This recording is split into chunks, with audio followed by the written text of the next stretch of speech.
आपने कोई खेत में बीज बोया, क्यों?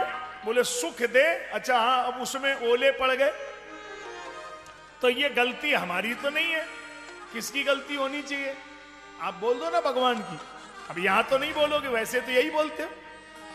मानी कोई काम अगर तुम्हारे अनुकूल नहीं हुआ तो यही बोलेंगे आप, लेकिन ये उत्तर नहीं हुआ।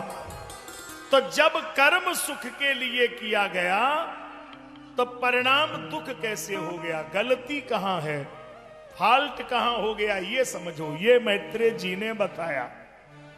आज की कथा का सबसे अहम विषय यही है कि हम जो भी कर्म करते हैं सुख पाने के लिए करते हैं, लेकिन सुख मिलता नहीं है और दुख हम चाहते नहीं है। अब वो दरवाजे पे खड़ा हो जाता है।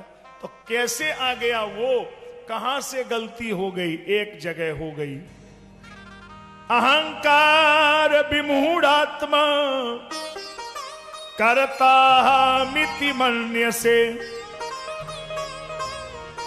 कर्म करने के बाद ये प्राणी अपने को कर्म का कर्ता मान लेता है और कर्तृत्वाभिमान आना ही सुख के कर्म को दुख में परिणत कर देता है। कर्तृत्वाभिमान परेशान कर रहा है, तो ये अपने को कर्ता मान लेता है। अब ये भी समझ में नहीं आया आपके, फिर मेरी तरफ अच्छा देख लो। देखने में बिल्कुल समझ में आएगा, मेरी जिम्मेदारी है। आप नजर मत हिलाना, एक पल में समझ जाओगे कि ये कर्तापन क्या है।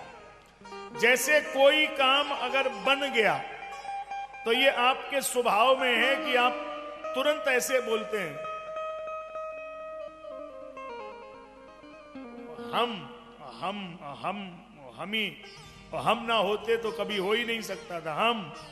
और अगर बिगड़ जाए तो भगवान की, अब जैसी भगवान की, मानी बने तो हमारी मर्जी और बिगड़े तो भगवान।